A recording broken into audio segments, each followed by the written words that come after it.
Good morning family. এখন হচ্ছে সকাল 8টা, সাড়ে 8টা মতো বাজে। আর আমি খুব আস্তে আস্তে কথা বলছি, তার কারণ পুচকুটা নড়াচড়া করছে কিন্তু এখনও ওঠেনি, ঘুমোচ্ছে। তাই ও ঘুমোতে ঘুমোতে আমি শান্তিতে এক কাপ চা খেয়ে নিই। চলো আগে। মামা, ওর বাবা ঘুম ভেঙেছে, আমার সোনা মাটার ঘুম ভেঙেছে। এই এই এই এই মামা, ওরে বাবা রে, আমার সারাটা দিন কি ভালো যাবে। হ্যাঁ, ঘুম ভেঙেই মাম্মা এক গাল হাসি দিয়ে দিয়েছে না। মামা, বুড়ি কোথায়? এই তো, এই তো আমার মাম্মা বুড়িটা, এই তো। খিদে পেয়েছে মা? দোদো খাবে? হাতু খায় না, তুমি দোদো খাবে? উলু বলে উলু বলে উলু বলে নিচ্ছি, কোলে নিচ্ছি, মুখ মুছিয়ে তারপর দুধ খাবো আমরা। হ্যাঁ, আসো আসো। গুড মর্নিং মাম্মাম বুড়ি, গুড মর্নিং। উলু বলে সবাইকে গুড মর্নিং বলে দাও। আমার সোনা মাথা কই, মিষ্টি মিষ্টি হাসি দিয়ে দিন শুরু করে দাও। আমার সোনা মাথা, এটা আমার মাম্মাম বুড়ি। এইটা আমার মামাম বুড়ি, এটা আমার দুষ্টু বুড়ি, এটা আমার পাকুনি বুড়ি, তাই তো পাকুনি বুড়ি। আজকের মাম্মাম বুড়ি এই জামাটা পরে কেক কাটবে। এখন পরিয়ে এখনই কেক কাটবো, কারণ এখন মুডটা ভালো আছে তার। দেখো আমার প্রিন্সেসকে কি মিষ্টি লাগছে মাম্মাম বুড়ি। মাম্মাম বুড়ির এই জামাটা মাম্মাম বুড়ির দাদু লাস্ট মান্থ দিয়েছিল, মানে 3 মাসের জন্মদিনের সময়। তো তখন না বড়ও ছিল জামাটা, তখন ঠান্ডাও ছিল। এগুলো তো ফ্যান্সি ড্রেস, তাই সেই মাসে আর পরাইনি। এইবার ভাবলাম 4 মাসের ফটোশ্যুটটা এটা পরিয়ে করব। কিন্তু ব্যাপার হচ্ছে জামাগুলো দেখতে যতটা সুন্দর, পরে ততটা কমফোর্টেবল ফিল করে না বাচ্চা। না না না না, তাহলে ঠিক আছে চলো, শুধুমাত্র ফটোশ্যুটের জন্য তো একটুখানি পরাই। দাদু এত ভালোবেসে কিনেছে জামাটা, দাদু তো আর এত কিছু বুঝতে পারেনি। আর পরেও একেবারে আমার রাজকন্যা লাগছে পুরো। তো যাই হোক, এবার একটা বাচ্চার ফটো সেশন করতে যে কি খাটনি, সেটা শুধুমাত্র মা বাবা আর ফটোগ্রাফাররা বোঝে। তা আমরা তো নিজেরাই করছি, ফটোগ্রাফার ছাড়া ওর বাবাই ফটোগ্রাফার। তো মানে এরকম ব্যাপার। আমাদের আজকে সকালবেলা ভাবলাম কি যে দুপুরে আজকে বিরিয়ানি করব, কিন্তু এখন মনে হচ্ছে আর বিরিয়ানি করা যাবে না, কারণ অলরেডি দেখো 11:15 বাজে। এবার কতক্ষণে কি হবে জানি না, এখনও প্রায় আরও বেশ কিছুক্ষণ টাইম লাগবে মাম্মাম বুড়ির মুড ঠিক করতে। মুডটা একটুখানি হালকা খিচিয়ে আছে, তারপরে গিয়ে ফটো সেশন, কেক কাটবো। কখন করবো জানি না, দেখা যাক। সেরকম হলে ডিনারেই করবো বিরিয়ানি, দুপুরবেলাতে ফেনা ভাত আলু সিদ্ধ। তাই তো, সব কিছু তো একসঙ্গে ম্যানেজ করা পসিবল না, তাই না বলো? ওফ, হ্যাঁ মাম্মাম বুড়ি। ফাইনালি এতক্ষণে আমাদের ফটোশ্যুট শেষ হলো। মাম্মা আমাদের অনেকটা কোঅপারেট করেছে, দেখো। আর তারপরে মাম্মাকে নাই নাই করিয়ে আমরা ড্রেস চেঞ্জও করে দিয়েছি না মা? মাম্মাম নাই নাই, হ্যাঁ ওই তোমাদের বলে দিচ্ছি, ওই এখন থেকে ব্লগ করবে, আমার আর করার দরকার পড়বে না। হ্যাঁ, তো যাই হোক, এবার আমিও একটুখানি সেজেছিলাম বলতে কিছুই না, এই তো শুধু লিপস্টিক লাগিয়ে ড্রেসটা চেঞ্জ করেছিলাম। এবার এইসব ছেড়ে ছুড়ে নিয়ে এইবার যাই দেখি কি খাবার করা যায়, কারণ বিরিয়ানি করার মতো এখন আর টাইম নেই। বাবা, রেগে যাচ্ছে ম্যাডাম, রেগে যাচ্ছে না? তুমি ধরবে ফোনটা? ই ও সরি সরি, এর আবার ঘুমও আসছে। হ্যাঁ, স্নানের পরে একটু ঘুম লাগে। হ্যাঁ চলো চলো, আমরা ঘুমু করি। বুনুকে কি শেখাচ্ছিস তুই? এই যে ও কি করবে, ও নেবে তোমার চুলটা এরকম ধরবে, ঠিক আছে? ধরে ও এরকম আর দাদার চুলগুলো আমার থেকেও ভালো ধরার জন্য পারফেক্ট সাইজ। ছোট ছোট চুল ভালো লাগে না, না বলো বলো ওই মাম্মাম। হ্যাঁ, ওই দাদারই চুলে হাত দিতে যাচ্ছে, দেখ কি হয়েছে, না রাগ হচ্ছে। ওরে বাবা, এখন দাদা ঘুম পাড়িয়ে দে তো বুনুকে, বুনু ঘুমাবে, ঘুম পাড়িয়ে দে। এই বের করে নিজে নিজে এখন ধরে রাখে, দেখ পণ্ডিত, এটা আমার পণ্ডিত, পণ্ডিত আইন। এই দেখো বের করছে, এই বের করছিস কেন? এই তো বের করবে, ধরবে, এই করবে। নিজেই এখন ধরবে। আবার কি করে বলতো, খুলে না কখনো কখনো ধরে এতটা বের করে আনে, আবার ঢোকাতে পারে, কিন্তু যদি বেশি দূরে সরিয়ে দেয় তখন আর পারে না ঢোকাতে। কি গো, সব ঠিকই গেছে তুমি। চলো এখন ঘুনু করো। আর কয়েকদিন পর তো আমরা এখন কি করছি? Cake party.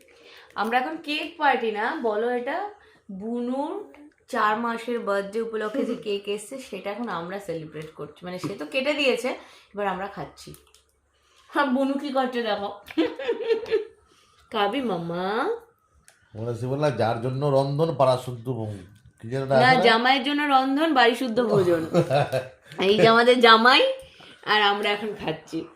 বাকিরা যারা ক্যামেরার পিছনে তারাও কিন্তু খাচ্ছে, শুধু আমরা মা ছেলে দুজনে না, কিন্তু সবগুলো মিলেই খাচ্ছি, দাদা দিদি বাবা মা সবাই মিলে। আরে আমার মেয়েটা কিভাবে দেখছে দেখ। তোমার অন্নপ্রাশনটা হোক মা, তারপরে তারপরে তো আমার মাও খাবে। আপাতত তুমি চুষিটা খাও। হ্যাঁ তো, কই রে মামা, কই রে? ওরে বাবা, অমনি হাঁটু মুখে। না না, তুমি এটা খাও। এই এই এই, চলো এখন দুপুরবেলা আমরা একটুখানি খেয়ে নিই। কটা বাজে এখন? 2:45। তারপরে একটুখানি হালকা করে একটু ছোট্ট ঘুমও হবে। আর তারপরে রাতের বেলা কি আছে? মাটন। মাটন না, মাটন বিরিয়ানি বলো। চলো টাটা, পরে আবার দেখা হচ্ছে। তিনি এখন ঘুরে ঘুরে দুধ খাবে, কারণ হচ্ছে ঘুম এসে গেছে, প্রচণ্ড পরিমাণে ঘুম এসছে, খিদেও পেয়েছে। আর যখন এই ঘুম আর খিদে একসাথে পায় না, ও কী করবে বুঝতে পারে না, কনফিউজড হয়ে যায় আর খুব চিৎকার করে, খেতে চায় না, রিফিউজ করে দেয়। তো সেই জন্য এইভাবে ঘুরিয়ে ঘুরিয়ে খাওয়াচ্ছি। দেখো ঘুমিয়েও পড়েছে, সেই সঙ্গে সঙ্গে দুধটাও খাওয়াচ্ছে। ঘুমটা গভীর হয়নি, আবার মাঝে মাঝে তাকিয়ে আমাকে দেখছে আমি বসে পড়েছি কিনা, বসে পড়লে আবার চিৎকার করবো। তো যাই হোক, ওকে ঘুম টুম পাড়িয়ে খাওয়াটা হয়ে যাক, তারপরে ঘুম পাড়িয়ে রেখে দোলনায় শুইয়ে তারপরে যাব রান্নাঘরে। রাত্রিবেলাতে রান্না, দুপুরে তো তোমাদের বললাম যে বিরিয়ানি করতে গিয়ে সময় সুযোগ পেয়ে উঠিনি, তাই ফেনা ভাত আর নুডলস করা হয়েছিল। দুজন ফেনা ভাত খেয়েছে, দুজন নুডলস খেয়েছে। আর এখন সব কিছু করে রেখে তারপরে যাব বিরিয়ানি করতে। চলো করে নিয়ে খুব মাথা ধরেছে, আগে চা খাবো, চা খেয়ে তারপরে বাকি কাজ। ফাইনালি রুহি ঘুমিয়েছে, ওকে মশারি টশারি দিয়ে দিলাম দোলনার মধ্যে। আর এইদিকে এখন দেবাবু আমাদের দুজনের জন্য চা বানাচ্ছে। তুমি চা করো, তোমার হাতের চা খেয়ে তারপরে আমি যাব বিরিয়ানি করতে। ও দাঁড়াও, মাটনটা ফ্রিজ থেকে বের করে রাখি। এই যে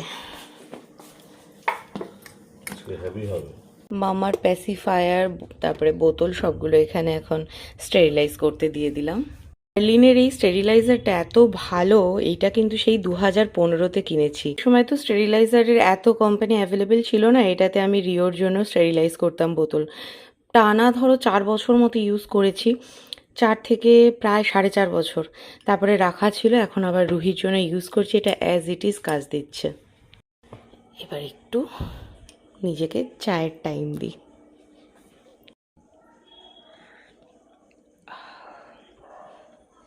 ভালো হয়েছে চাটা।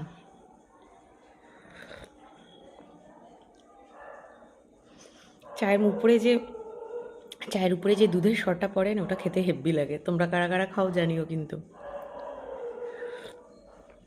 যাই হোক, প্রচণ্ড মাথা ব্যথা করছে, এবার মাথাটা যদি একটু ছাড়ে। বিরিয়ানির জন্য এদিকে আলু ভাজতে বসিয়ে দিয়েছি, যাক এদিকে আলুটা ভাজছি, এদিকে বিরিয়ানির চালও ভেজানো হয়ে গেছে। এবার পেঁয়াজ কাটবো, এর বেরেস্তা করতে হবে। মোটামুটি এদিকে সবটা গুছিয়ে রেখেছি। আর এই দেখো মাটনটা ম্যারিনেট করে রাখা আছে এখানে দই আর অল্প নুন দিয়ে। বাচ্চা নিয়ে কাজ করা তো, মানে যাদের ঘরে এরকম ছোটো বাচ্চা আছে সেই মায়েরা খুব ভালো করে বুঝবে যে আমরা কিভাবে কাজ করি। মানে একটানা দাঁড়িয়ে বিরিয়ানি করা এখন পসিবল না। কিছুটা কতটা করতে পারবো তাও জানি না, খানিকটা করবো, এর মধ্যে উঠবে, আবার গিয়ে ধরবো, আবার করবো, এইভাবেই হবে। বেরেস্তাটা দুবারে ভাজছি, একবারে হবে না বলে দুবারে ভাজছি। এটা হচ্ছে সেকেন্ড ব্যাচটা। আর এদিকে দেখো অলরেডি একটা রেডি হয়ে গেছে। এই যে এখন দেবাবু চলে এসেছে আর সে এসে আমাকে হেল্প করতে এখানে দাঁড়িয়ে গেছে। আপাতত সে এখন মাটনটা কষাচ্ছে, বললো দাও আমি একটু তোমাকে হেল্প করে দিই। আর রুহি এখনও ঘুমোচ্ছে। বাবা, আজকে রুহি কিন্তু এই সময়টা এতক্ষণ ঘুমোয় না বুবাই। না, আজকে সারা দুপুর জ্বালিয়েছে, সেজন্য এখন একটু ঘুমোচ্ছে। যাই হোক, আমারও রান্না একটু সুবিধাই হলো এতে করে। চলো, সে তো অলওয়েজ, তুমিও নারায়ণ আমার, মেয়ে আমার লক্ষ্মী, আমার ছেলেটা হনুমান, সব ঠাকুরে ভরপুর আমার বাড়ি একেবারে। তো এইদিকে এটা এখন কষুক, মোটামুটি এটা কষা হয়ে এসেছে, এরপরে এটার বাকি স্টেপগুলো করব। তো এদিকে বিরিয়ানি অলমোস্ট 80 কি 90% ডান। এবার জাস্ট 5-7 মিনিটের মধ্যে সিটি উঠলে এটাকে নামাবো, তারপরে একটু রেস্টিং টাইম রেখে গরম গরম সার্ভ করব। আর এদিকে আমার মাম্মাম শোনা এত ভালো যে আজকে মাম্মাকে একটুও জ্বালায়নি, রান্না করার সময় একভাবে ঘুমিয়েছে, সারা দুপুর ঘুমোয়নি। তাই সন্ধ্যাবেলাটা মন ভরে গভীর ঘুমেছিল মামুনি আমার, এখন এই জাস্ট উঠেছে। ও তো বিরিয়ানি খাবে। তাই তো মাম্মা, এত ছোট গন্ড বেরিয়েছে, দাদা তো রান্নাঘর থেকে নড়ছেই না, দেখো দাদা তো রান্নাঘর থেকে নড়ছেই না, না মাম্মা। আর কটা দিন যাক, তারপরে তো মাম্মামও বিরিয়ানি খাবে, তাই না বলো?